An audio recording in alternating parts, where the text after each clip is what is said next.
So, the Hegseth Doctrine. What the heck is it? And who is this Hegseth guy anyways? Well, I gotta tell you, Hegseth is a breath of fresh air for the department, along with his DepSecDef, or the Deputy Secretary of Defense, and Stephen Feinberg. Hegseth was a Fox News host, and he has been commentating on this stuff for years, but he's also an Army veteran, and he's got some fight left in him. He understands a lot of the stuff that's broken in the system, and he's fighting to get it fixed. So he created this doctrine based on speed, risk, and a relentless focus on the warfighter. These are the key pillars that enable this warfighter acquisition system to proliferate and to deliver results. Now, behind him is someone with probably multiple decades more experience. He ran a private equity firm. Stephen Feinberg is a very, very smart guy. I believe he's a billionaire. He's one of the founders of Cerberus Capital, and this guy knows what it takes to turn companies around, to hold people accountable for results, to understand where the bottlenecks are, and to attack those bottlenecks. Between the two of them, you have a strategic vision coming out of Hegseth and an operational execution focus coming out of Feinberg that is creating rapid change inside the department. We even got a name change. It's no longer the Department of Defense, it's the Department of War. And this is setting the tone and tenor for what we expect the warfighters, the acquisition system, and our contractor industrial base to shift towards. We want that warfighter focus, a relentless focus on where the warfighter is going, what the warfighter needs, and when they need it. Risk-taking is completely acceptable now. Every administration has talked about risk-taking, but I can tell you as a former acquisition professional in the military, it has been lip service for the most part. People talk about risk-taking, but then the only stories you hear are the stories when people failed. That's not enabling a culture of risk-taking. You hear the cautionary tales of the tanker program if you were to go back and look at acquisitions that really had nothing to do with failing other than the politics of the day. You can go dig in the history of that with John McCain and Boeing and Airbus and decide, for yourselves if the acquisition teams did anything wrong. But at the end of the day, that was a story that got told to every new person that came into the field, every contracting officer. We didn't want to be like Tanker. I worked on the B-21 source selection and their tech development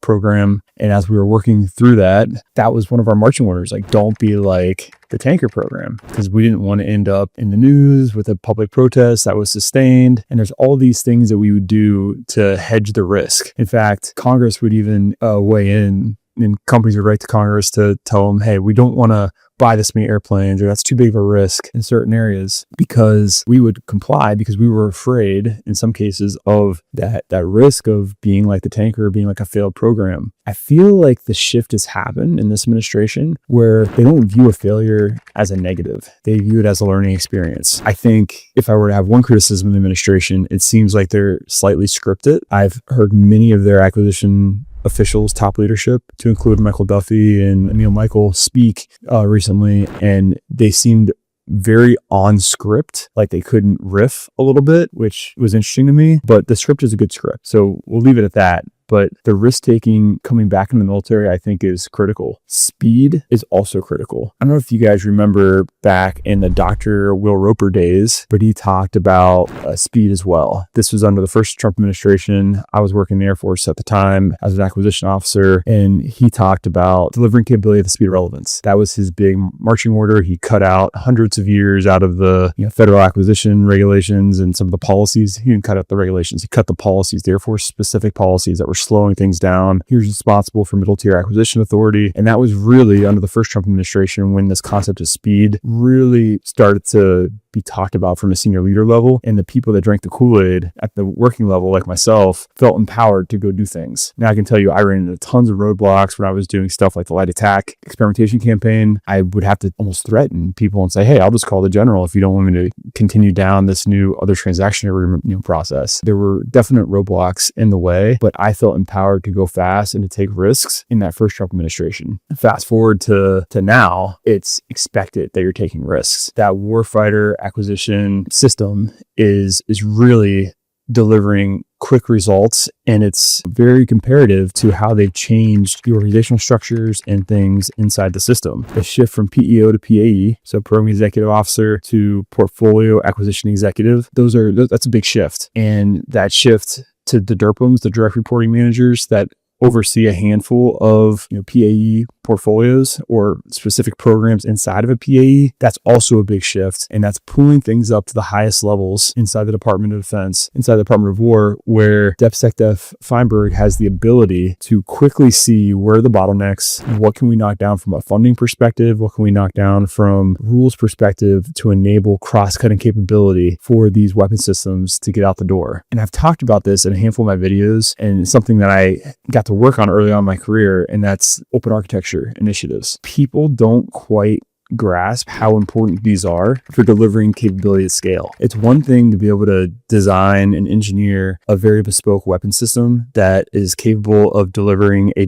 predetermined effect. Like, that's great. We have to get that into manufacturing, production. We got to get it out to the field. Then we have to sustain that thing. But with the pace of technological change that's going on right now, we have to find a way to upgrade that system quickly with the new tech, whatever the new stuff is. And open architecture initiatives enable that. I got to work OMS, the Open Mission System Standard. Super proud of the work we did there to help enable the service bus of an aircraft to pass information so that anyone could understand that plugged into it what kind of information was being passed across the service bus of that airplane. That allowed, different vendors that had different subsystems to plug in to aircraft that was made by a whole nother vendor. So no longer were you vendor locked by the original winner of the contract where they tightly system engineered an aircraft. Now you can upgrade to a new radar, a new laser, whatever you want to upgrade to on your aircraft. You have the ability to, if that technology exists, and that's something we couldn't do before, at least not inexpensively. There's a theory out there that the whole reason we got a B-21 is because the B-2 was so tightly system engineered. It didn't matter what you were going to do to the B-2 in terms of a change. It was going to cost you around $2 billion a copy just to add a new radar, a new antenna onto the aircraft, because it was so tightly system engineered that you were effectively re-engineering the entire aircraft every time you made a change to it. So it made it exponentially cheaper to say, we're not going to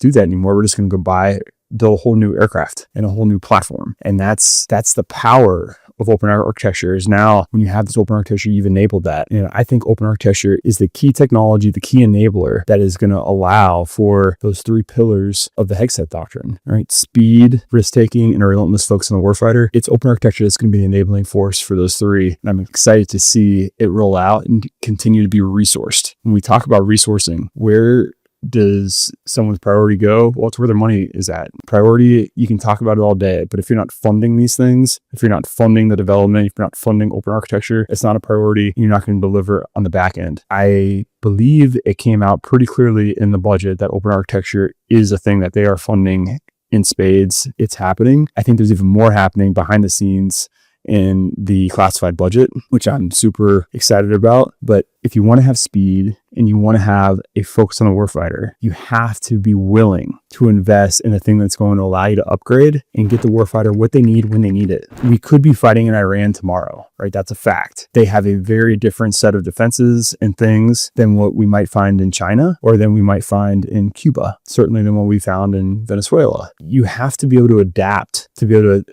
attack and know that we can hold any target at risk anywhere in the world at any time. That's the relentless focus on the warfighter, because that's what the warfighter needs to be effective. They need their adversary to know that we will shape our response to whatever weakness the adversary has. Open architecture is the empowering key to that. And I'm excited the Hegseth Doctrine is really enabling it. So if you liked what you heard today, please like, subscribe, and follow me on Instagram, follow me on YouTube. We're happy to have you. Have a great day. Talk to you later. Bye.